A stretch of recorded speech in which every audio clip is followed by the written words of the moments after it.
Howdy, howdy, howdy. Welcome back to the First Generation Aggies Podcast. We're your hosts, Abel and Isaac, and today we're here with Irvin Ventura, who is a Management Information System majors here at Texas A&M, and he recently published his first book titled An Inch from Death, which talks about a traumatic experience he went through which led him on his journey of self-enlightenment and inner peace.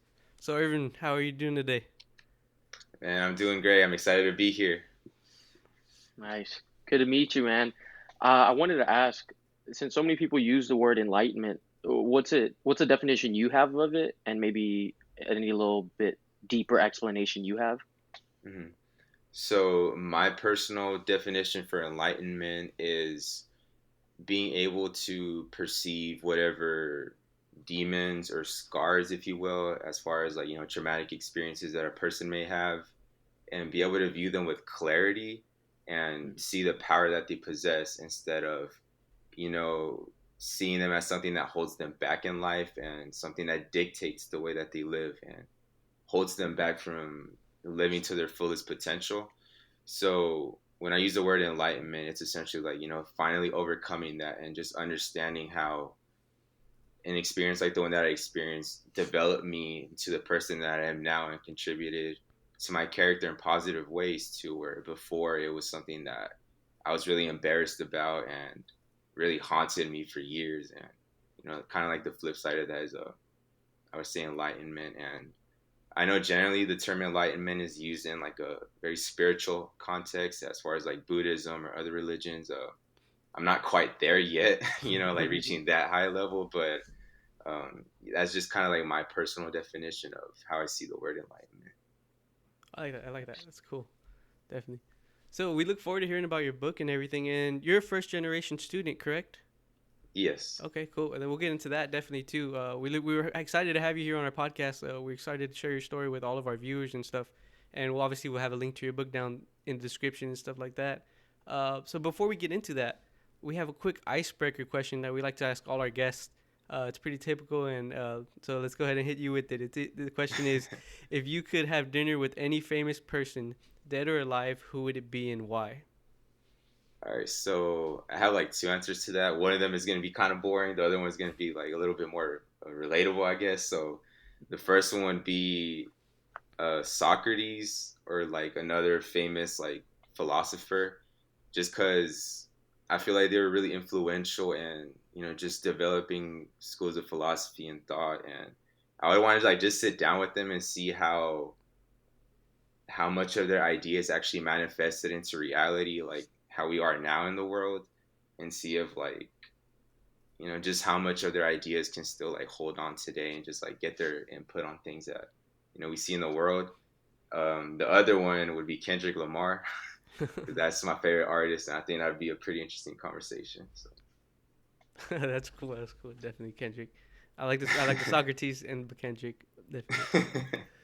That's an interesting answer about the Socrates and the philosophers, because a lot of the, I guess, sayings that they came up with when they were like doing their studies in their schools, like is what we use a lot now, I guess, as advice to each other. So it'd be interesting to know like the person who created that phrase or saying. Right. Yeah. That's definitely a big reason why I would just kind of like want to see and like just actually see the way they think, because like we just read kind of what they would say, but it's different to see a person like spit out just like a stream of consciousness and see like their thought process. Like I think it'd be pretty interesting. Could you maybe tell us a little bit about yourself? Maybe how you entered your major at management information system at A&M. Yeah, so a little bit about myself. I'm from Houston, Texas, specifically the southwest part known as A-Leaf. I grew up with two Salvadorian parents who weren't able to go to college, so I'm a first-gen student. Um, Growing up, I was always a good writer. Like I remember, like in middle school and like earlier on, like I would be in writing classes, and teachers would kind of like sometimes accuse me of cheating or like doing like saying that someone else did the work for me because they didn't think I was capable of writing like the way I did. And so, writing was just always kind of a passion of mine. And, kind of like my interest in philosophy too, it kind of did allow me to just kind of think and just like put thoughts on paper and just like whatever I was feeling at the moment.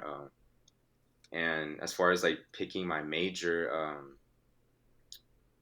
I was always kind of like the tech savvy one in the house. Like I always like be on the computer, just seeing like, oh, what does this do? Like, what does that do? Like, how can I, kind of like manipulate or whatever. I was just always really interested in it. And my dad was always like, he's very business minded. So from a young age, he kind of instilled that in me. It was like, business is kind of the way to go if you want to like be a leader in the future and kind of set a path for yourself and your future generations. Like I think Isaac, you mentioned in one of your episodes that you have a nephew that is kind of like a motivation for you. Yeah. I can relate to that too. So I do have a younger nephew, like a year old, and kind of like that, and like what my dad would tell me, like if you want to like lay a foundation for generational wealth to be able to help your nephew and anyone else in your family, like it's kind of the way to go. And I kind of agreed with him, and like just the tech savvy part is kind of like what allowed me to pick that major, because it's kind of like getting both of those worlds and blending them into one major. So yeah, that's pretty much why I decided to choose a major. Nice. And when did you start the process, or I guess when did you know that you wanted to write a book about the experiences you went through? So going back to my father, the experience that I talk about in the book happened in 2015, in June 2015. And when it happened, I can go a little bit more in depth about the actual incident later on. But like when it happened, it's probably like one of the worst positions I've been in my life. And my dad talked to me like after it kind of all happened. He told me, like one day you'll be able to perceive the experience in a positive light. Like you'll be able to use it to benefit others and help people, and you might be able to do that through a book, because he knew that I like to write a lot. And so the idea kind of like was sparked in 2015, I would say, but um, it was just like a long process to recovery, and actually like being able to see with clarity. So um, 3 years of just thinking, growing, recovering.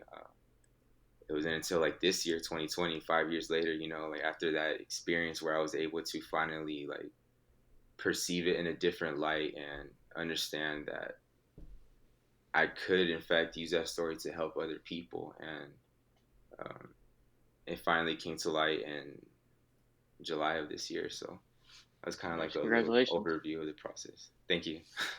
Yeah. Yeah. I guess since you talked about the perception of the situation that happened and how it's changed over time, which is something that maybe happens to a lot of people and we just don't pay attention to it, can you talk about, if you're okay with going into maybe specifically what changed in the way you're perceiving things? Maybe it was just the way you looked at it, or maybe it was new information. hmm Yeah, definitely. So I would say when the incident first happened, the way I perceived the situation was just I played very much like a victim, I guess I would say, because obviously it was very traumatic, and so I would always just kind of like beat myself up, and I couldn't let go of the fact that it happened, and I would just kind of like always relive that moment of failure, because at the time I wasn't in the best position in my life. Like I was doing drugs, I was not, just overall I wasn't in the best mental state. So I, considering that I was like a first gen student, I would always just kind of like hate myself, because I was like, this isn't why my parents came to America. Like they came here so I could be better than them, not for me to like myself in a situation like that and be a failure, live up to the status quo, minorities being in the criminal justice system, like sucked in, being in and out of court a lot and stuff. I would like beat myself up over that, and I really did hate myself to a point where like I just couldn't enjoy life, and I definitely played that victim mentality a lot. And so what changed now is just clarity, just understanding how that experience shaped my character, how it made me stronger, it made me more, I guess, less susceptible to negativity almost. Like when something bad happens, I'm a little bit more firm. Like I can stand my ground. I don't immediately let myself go into like a rabbit hole of thought and just be pessimistic. Like I'm a little bit more, I guess, stronger in that sense. Um, I'm a lot more empathetic, I would say too, because being that low in my life, and uh, a word I like to use to describe it a lot is suffering. You know, like ideas in Buddhism kind of like got me to perceive it that way, but like to see what it genuinely felt like to suffer and go through some really dark times made me realize like I'm probably not the only one. So something I should try to do with my life is help people and like try to spread as much love and wisdom to the world, because there's a lot of suffering going on in the world, and being able to firsthand experience that myself kind of really motivated me to like just want to be better and want to do whatever I can to help as many people as I can. And it's like I'm still not perfect, you know, like I'm still working on myself. I'm not the person I want to be quite yet, but you know, being able to work on myself and help people at the same time, having that mindset, I can honestly say I don't know if I would have gotten that if it weren't for the incident. So that's a little bit of an overview, like on the transformation. Yeah, definitely. I definitely want to go into more of your, you know, your dive into sort of Buddhism and, you know, this whole developing mental health and, you know, gaining that clarity in a second. But before we keep going on, I'm pretty sure our viewers are interested, and if you feel comfortable enough, you know, could you give us a sneak peek of the book and, you know, about this traumatic incident, and, you know, just something so our viewers could have a little more insight? Yeah, definitely. So like I mentioned before, up to the point of the incident, I was like not in the best mental state. I was doing drugs. I was 16 years old, I believe, if I'm remembering correctly. So basically, I was out one night doing stuff that I wasn't supposed to be doing. It was about like 1 or 2 a.m. at night. It was in Houston. Okay. I was at a nearby park with some friends, and essentially we got pulled over in the parking lot of the park, and two of my friends got arrested. And when they got arrested, I remember just kind of like being to the side and like not knowing what to do, because you know, Happened I'm so sure I fast. could relate. Yeah, it all happened so fast, and you know, I'm sure y'all could relate. Like being Latinos, like Yeah. Latino parents do not play like that. Like when it comes to like trouble with the law or anything. Mm-hmm. Like I was just thinking about like my parents are gonna kill me, like Yeah. crap. And so like that was just like the main thing running through my mind. Like I just wasn't thinking straight, so I decided to run from the cops. Oh, And okay. so I ran. I went into like a forest. I hid for like an hour or so, and while I was in the forest, I remember seeing a helicopter like in the sky, like, Wow. and I was like, "There's no way they're looking for me. Like, I don't think I'm that important for them to send a helicopter." But it Yeah. turns out like they did. They sent a helicopter to find me in that situation, and so um, time went on. The helicopter was hovering around, and then he got a bunch of police officers to surround the forest where I was. And I just remember seeing a bunch of units in the distance with, you know, flashing red and blue lights everywhere. And yeah, like I was terrified, like with all that going on around, like I just wasn't thinking straight. I was terrified. And so eventually I saw like police officers on foot, like trying to find me. And so when I saw that, like I knew I was kind of over, like I just had to give up. And so I tried to surrender, and they had some canine officers, like the German shepherds. Mm-hmm. And so when I did surrender, they let one of the dogs go, and it bit me on the leg. And so it was a really deep bite, and it like dragged me out of the forest, and it was like clenching. And the reason the book is titled An Inch Away from Death is because when I went to the hospital afterwards, uh, the the the doctor, I guess, told me that if the bite was 1 inch deeper, it would have cut through one of the main arteries in my body, and I would have died.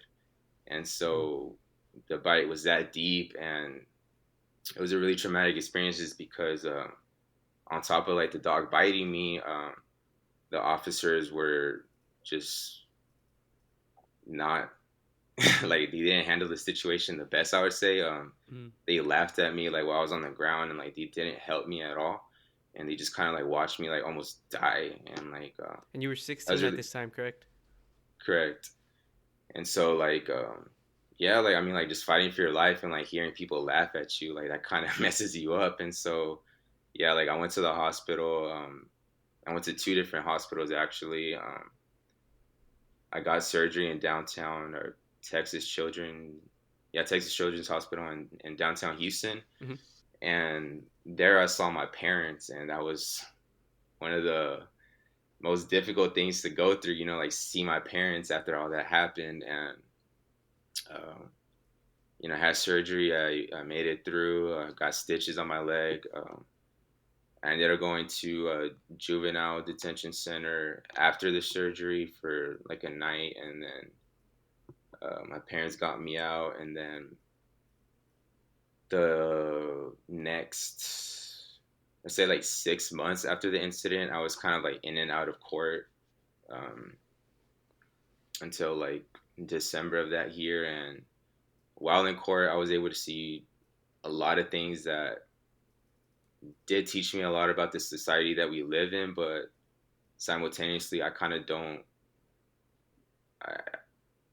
of don't wish upon people to see it just because it's very, it does something to you because I was able to just see how many young individuals with so much potential get into the become incarcerated because I saw a lot of Hispanic and African Americans in there, you know, Mm-hmm. in there for charges like murder, like assault and things like that. And that was Wow. like the majority.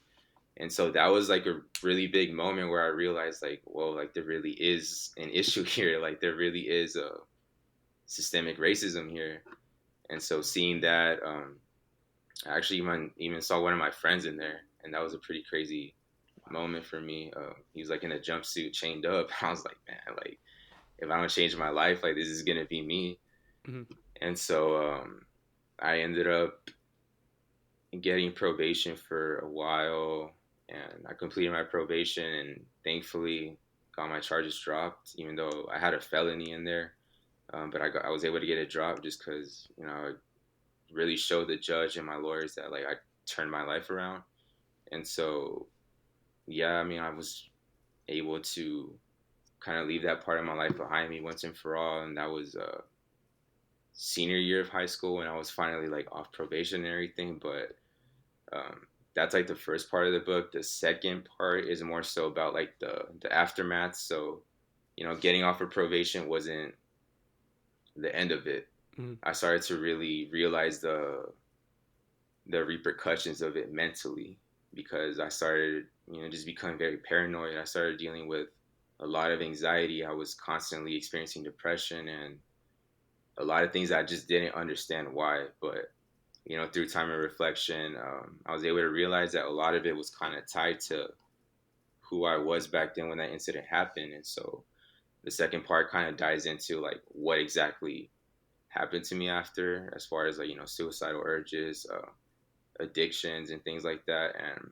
the third part is just like clarity, enlightenment, if you will, like realizing that that single incident doesn't have to like hold me back. Like the trauma and anxiety and things like that, like don't have to hold me back. And so finally being able to just be at peace with myself and realize that, you know, there's so much to do in the world. There's so much, you know, people, there's so many people to help, so much love to spread, so much wisdom to like obtain. So that's kind of like I guess an overview of what the book Were is you able to about. make a full recovery on your leg? Oh yeah, Yeah. thankfully. Okay. Cool. Yeah, Cool. I mean I still have the scars, and I do have nerve damage. So Ooh. for example, like when I go to the gym and like I do leg day, like it feels weird sometimes Hmm. when I try to like, cause it's like on my thigh, like really high on my thigh. So it does feel weird sometimes, but I mean I'm walking, so Yeah. thankfully. I wanted to ask you about being from the Houston area. All three of us, I think it's pretty common knowledge that the Alief area is always been seen as a more economically impoverished area, and how probably, like you said, you even saw a friend of yours in prison or the juvenile detention center. So how some generic experience you went through for people who lived in your area, which is going through a booking and a arresting, how you were able to turn that around into being able to write a book, which is something that I feel like a lot of people that may have your experience don't even think about doing, and why you decided to, or like you said, to share a little bit of your experience with others, but maybe other reasons why you decided to write the book. So I guess a big reason why I decided to write the book is just I think a lot of the motivation started in college because in college, being able to join student organizations, I was able to see that mental health is something that a lot of people struggle with. It's not uncommon at all. It's very common, and so And it's almost frowned upon, specifically, in first generation, students, right? It's a taboo right, subject.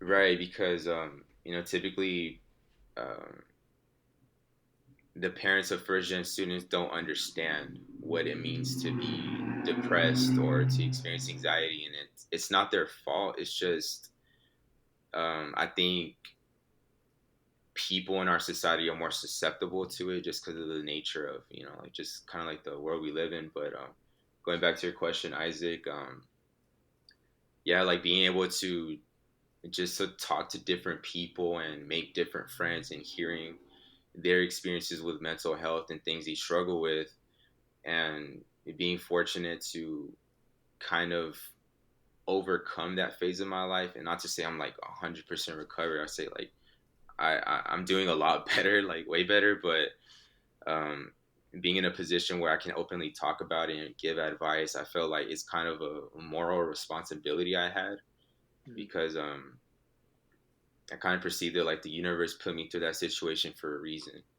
and I can't take that in vain. I have to. It's almost like a calling that I had, I guess. Like I had to go through that so I can help make the world a better place or help other people with their experiences. And some people can go through an experience like that and not make it through. And so the fact that I was an inch away from death told me that it wasn't a coincidence, or it wasn't just random. Like Mm-hmm. that meant something. Like being that close to dying and not dying, like it kind of seemed like it meant something, and there was more to that situation that I just didn't understand in the moment. But now that I do, so I guess the influence part was just understanding how common these issues are. And even though my situation is pretty unique, like not many people may experience that. um, Poor mental health is something that a lot of people can relate to, and so I just kind of like wanted to, I guess, share why I'm able to talk about it before I just like openly talked about it. Because I feel like if I just told people like here's how you handle depression, here's how you handle anxiety, they're gonna be like, well, what makes you so credible? Like why are you able to talk about this? And Mm-hmm. I guess kind of like establish credibility, if you will, and just kind of just be open and uh, practice some humility and vulnerability, if you will. So Yeah, and that's the first step, isn't it? Like, just accepting, accepting it that happened, and you can't change it, but you just learn to live with it and talking about it, right? That's one of the first steps, talking about it. So that's yeah, that's yeah, definitely for sure. a question I have is, more general terms. What's something you did that helped you through your, mental health struggle? Some a practice you took up, or is it reading, writing, or Hmm. what's something that you did that you recommend to other first generation students who just struggle with mental health in general? Something that I really did to help myself first and foremost was reading, kind of like you mentioned. Um, a book that I would recommend to anyone who feels like maybe they're struggling in life or want some guidance on mental health or how to make their life better is 12 Rules for Life by Jordan Peterson. That was a book that really shifted the way I was perceiving my struggles. And so reading and just getting different perceptions and being exposed to different ways of thinking can help you a lot. And it can truly be transformative if you let it be, because it's one thing to like read a book and it's another thing to read it and apply it. And so taking that initiative to apply like whatever concepts you're reading, or even another thing is YouTube. So honestly, like I watch a lot of YouTube videos on mental health and things like that, and something that experience kind of made me realize is that we use our cell phones for a lot of different reasons, sometimes like reasons that don't have a real return on investment, an investment of your time, Mm. but you can use it for things that can really make your life a lot better, and you can learn some really beautiful and transformative things through YouTube, or whatever app or anything on your phone. So watching YouTube videos on understanding why certain mental health struggles occur, or you know just getting a better understanding of like what's going on in your life and like why you're struggling with what you struggle with. So YouTube was really a really useful tool for that. A channel that I watched a lot was actualize.org. It's like it's a channel where the the content creator goes into like really deep psychological topics, and just overall kind of talks about how to navigate struggles and just kind of like free yourself from whatever may be holding you back. Um, Another thing is kind of like you mentioned before, Abel, vulnerability and just acceptance. So when you aren't able to make yourself vulnerable and accept your situation, you can really hold yourself down and get in your own way, because I mean, no one is proud to be depressed, or no one's proud to experience anxiety. It's something that, like we said before, it's taboo. And so kind of letting go of the pride and just kind of succumbing and surrendering and saying, okay, like this is something that I struggle with, and I have to accept that. I have to accept the fact that I'm not perfect.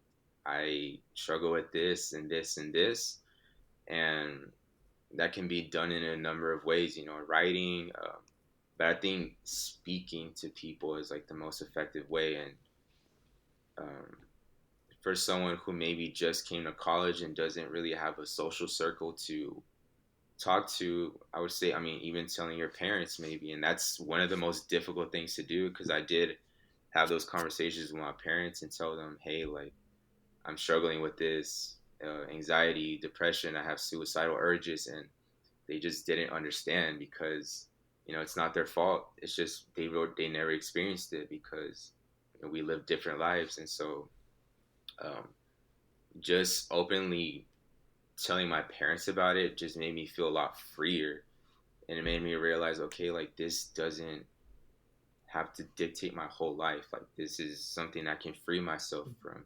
Mhm. And it's a long process. So another piece of advice I would say is make a promise to yourself that you're going to do anything in your power to overcome whatever demons you have, whatever struggles you have. Like just make a promise to yourself that you're going to do everything in your power to overcome that, and grow to love yourself, but love the person that you can become even more, because you should always definitely strive to pursue the version of yourself that you want to become, because I mean we all have things that we want to improve upon.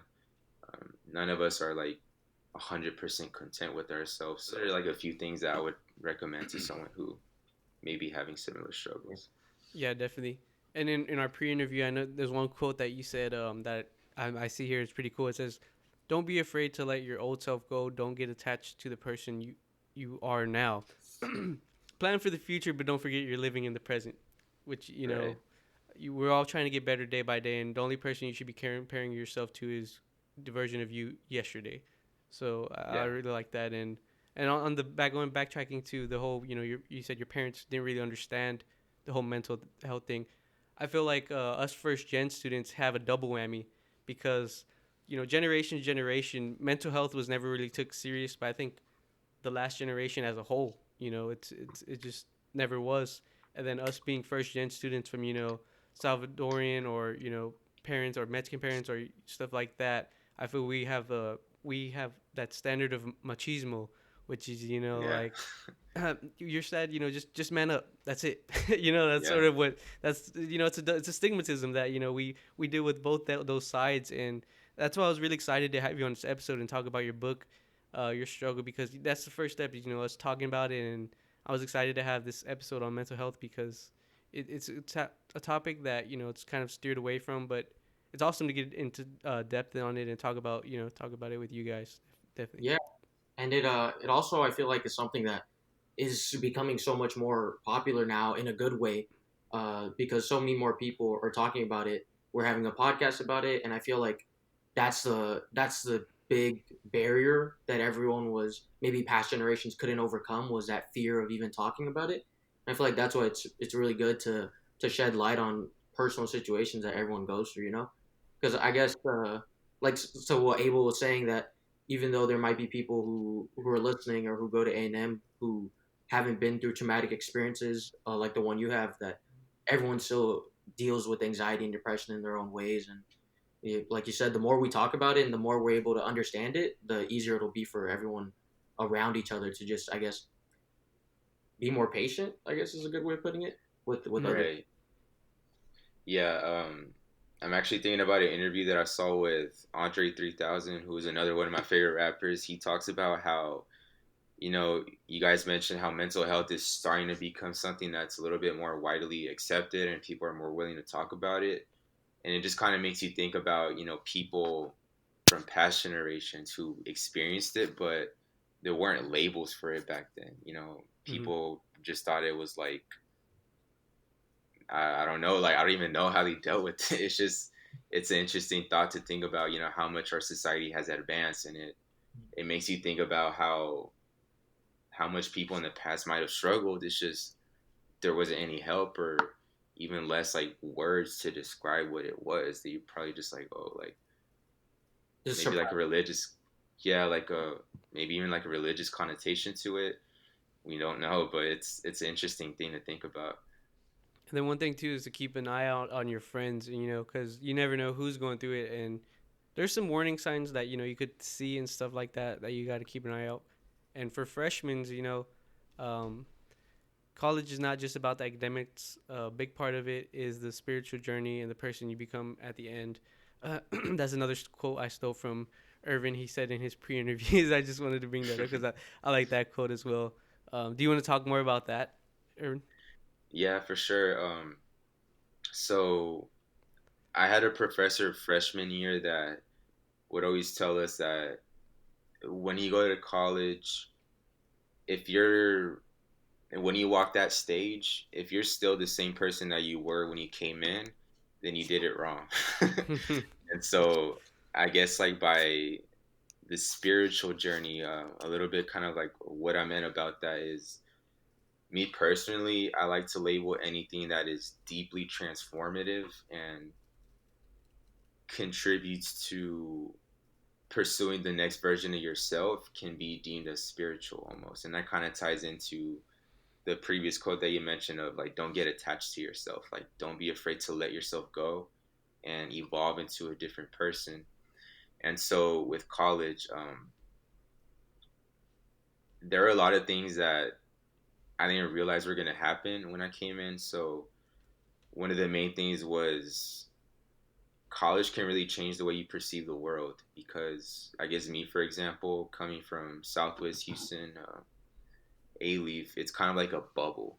And Mm. so I was just so accustomed to the culture there and the norms there, very diverse community. And so coming here, um, I never really grew up around Caucasian individuals, so there was a culture shock there.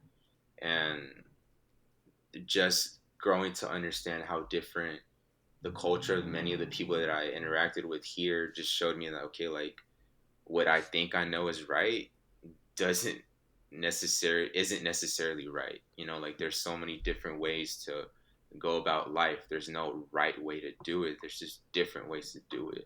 Mm. And so just changing the way that you can perceive the world, whether it's like through different cultures or just whatever it is, like the education itself, it could be just change the way that you think about the world.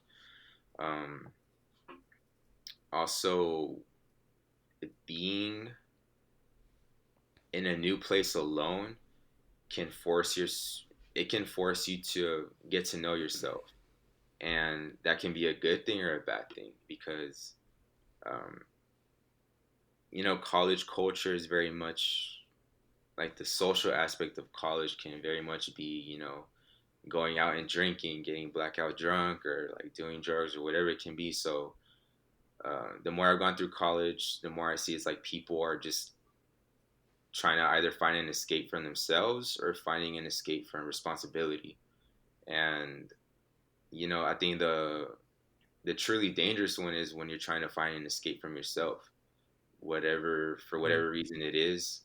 Um, Everyone has their own reasons, but that can be a really difficult thing to do. And a lot of people just don't want to have a conversation with themselves to understand like whatever it is that they aren't content with themselves about. So um, spending a lot of time alone forces you to get to know yourself and have conversation with yourself, and you can either grow to resent yourself and try to seek an escape, or try to love yourself and use this as an opportunity for growth and taking risk, and just going back to the main theme, like transforming into a different person. And I can honestly say that I've experienced like both sides, more so the side of um, growing to love myself and taking risks and trying new things. But I mean, like, I'm not perfect. Like, did go down the other route too, like trying to escape from myself. And I'm sure a lot of people in college can relate to that too. It's just not something we talk about. Yeah, definitely, definitely.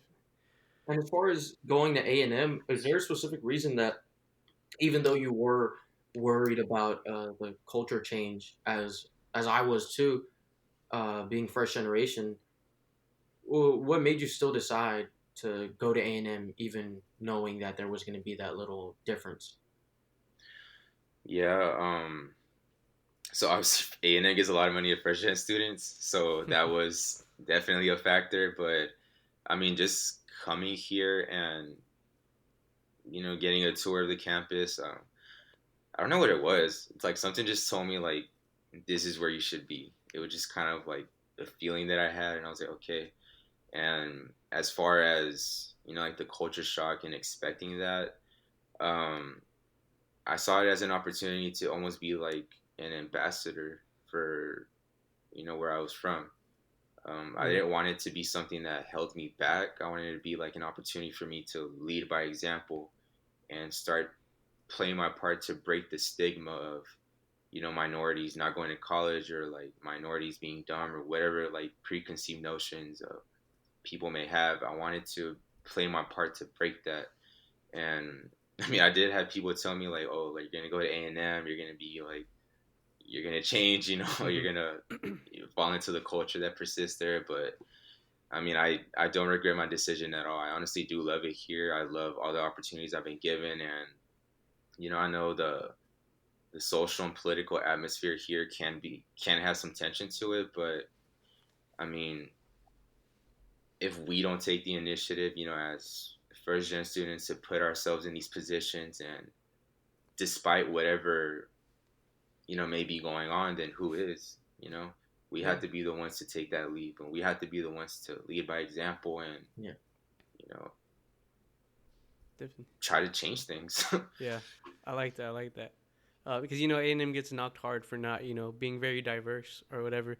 But like you said, I feel like they do try. They do really do promote diversity. I feel like every week in my A&M email I get something about diversity inclusion. Join this, join that, something about diversity. So I feel like they really do try. And like you said, they give money. So unfortunately, some people take advantage of that money. Use it for other Yeah. stuff and stuff like that, which it kind of gives us a bad representation. But what can we do? But us, we try to break that. This, we want No, to be the definitely. diversity. Yeah, we want to be the diversity. Bring it here and grow it. You know, like you said, got a culture shock too when I came here. Definitely, just like all three of us did, and but I still want my kids to come here. I still want Yeah. generations after to come here and just grow. And because it's a great college, like you said, so much opportunity.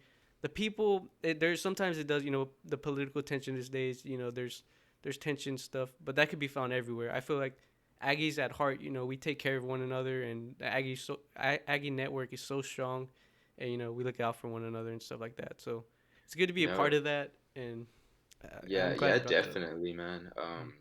Like you said, like A&M is by no means perfect, and they're not. I don't think they're quite where they want to be yet, but they're definitely trying. Mm-hmm. You can definitely see it. So yeah, I definitely do appreciate everything they do to like try to help us. So. And also, there's only so much I guess the school as an organization can do, because what it really comes down to, I guess, is the culture and the people who make up the culture of A&M or the students itself. So that's why it's good to have conversations like these and have conversations about topics that maybe people are scared to talk about, because just the same way that we're worried about coming into an environment that has a certain reputation and certain culture, uh, even though there's that fear, there's also a lot that we can gain, like you were saying. I guess a little story I have is that I never fished when I was growing up. I don't. Yeah. It just wasn't a thing. My family members Hey, did. me neither, brother. So You you need good? it. So coming into A&M, I remember my freshman year in Galveston. It was not fair in Galveston at all. They're not at fault, but it was just a really dull town, I guess. Not much to do, and because of that, I just ended up one day hitting up one of my friends that I met there to ask him if he could teach me how to fish. And it was a guy who, like we talked about, he came from a different culture, and we didn't really have too much to connect on or talk about. But whenever I did end up going with him on that experience, like, it showed me that I can learn something from someone else, even though I feel like maybe they don't want me here. Like, I feel like maybe that's the idea we have in our head. But you can always find good-hearted people who are willing to show you just how kind they are, and who you can build good experiences with. And I think that's what I feel like is the only, I guess, thing that people should be trying more. Is getting out there and having conversations and meeting people that aren't from our backgrounds. Mm, yeah. No, definitely, man. I'm really glad you brought that up, because I think something that a lot of people fail to understand is that the reasons for these, maybe like social or political tensions that persist is because of ignorance a lot of time. People don't understand each other. And so I really do agree with you when you say it's important to like just have a conversation, because if people had conversations more and took the time to understand each other, then I truly believe that a lot of these issues would not be as severe as they may be. Or as Because I mean, as well. right? So I mean, conversations are powerful, man. Because when you grow to truly understand who a person is at their core, despite the color of their skin, despite their culture, you see that we're all just human beings. We're all just trying to figure life out. Like, we're Mm-hmm. trying to navigate the suffering. Like we're all in this together, and it's just ignorance that gets in the way. Mm-hmm. Definitely. A lot of times. And a quick plug for our org. We tried, like we said earlier, we're trying to bring the diversity here, and we're trying to make A&M more diverse place. And our organization is new, and like we just started last semester. Last year, and 0 members, and now we're at over 200, and that's because first gen students, like us, we want to find a place where we could be part of the culture and stuff like that, and that's what what we do, and it's good to be a part of this org and stuff like All I that. want to say was, I guess, once you really think about it, all boils down to one person, which is the founding president of our organization, Kevin, making the decision of, hey, I see this environment that I'm in, and all I want to do is create something so that people can have those conversations. An organization for people to talk, and through that, it's been able to spawn this podcast. Is just one of the things it's been able to create, and it just Mm-hmm. shows how the power of one person, as like our president Kevin, who started the organization, and you who have written the book, how one person can impact a lot of people around them, even though we're told so much that we can't, you know? Mm-hmm. Yeah, definitely. Yeah, definitely, man. Shout out to First Gen Aggies. I was telling Alexandra like during the pre-screening interview where we talked about the org a little bit, and I was like, man, like I wish this would have been around my freshman year because if I would have known about it, like I for sure would have like Yeah. joined it. So I mean, it's awesome like what your president's been able to do, like what y'all have been able to do, because I mean, no doubt you guys are making impact, and having conversations where you can genuinely like listen to one another is really powerful. Mm-hmm. And you guys are helping so many people with this. So the impact starts with the desire. See a problem, the entrepreneurial spirit that I'm sure your president has. Fix the problem in a way from a place of love. So Definitely. it's awesome, y'all. Thank you. Well, it looks like we're about sort of toward the end of our interview here. Before we let you go, we wanted to ask. So Irvin has his book, An Inch Away from Death, and where can our people find that book? We will link everything down below, but he's going to talk about it for a second. Yeah, so you can find the book on Amazon. There is a ebook version and a paperback version as well. Okay, cool.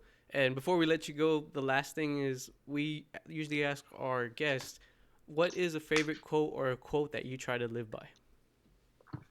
Yeah, so I'd say my favorite quote of all time is from Carl Jung, who's a Swiss psychiatrist. And the quote is, "No tree can grow to heaven unless its roots reach down to hell." And there's a lot of power in that quote, and it definitely kind of helps me recalibrate. If I'm ever struggling with something, I just think about, okay, like there's a purpose for this. I can't get to a better place if I don't struggle a little bit first. So I would say that's probably my favorite quote of all time. Yeah. Wow, that's a nice one. Never heard that one. That's different. It's cool. Well, before you do the outro, I'll just give one last little statement too. Oh yeah, I just want to say that to go check out the book, go check out An Inch Away from Death. It's Aggies supporting Aggies. Check out the podcast. Come join the org. It's conversations that you can have with people that have things in common with you. It's all about supporting each other. Mm-hmm. Definitely. And before we let you viewers go, we wanted to mention that if you or someone else is interested in being a guest on our podcast and have an enlightening first-gen story or have beneficial resources that first-gen students should be aware of, please contact the email you are viewing on your screen right now at the bottom of your screen.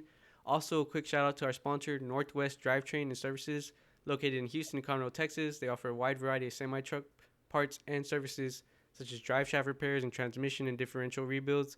So if you or someone you know owns a big rig, be sure to tell them to check out Northwest Drivetrain Services for any of their semi-truck needs. And last but not least, don't forget to wear a mask, wash your hands, social distance, and Giga Maggies.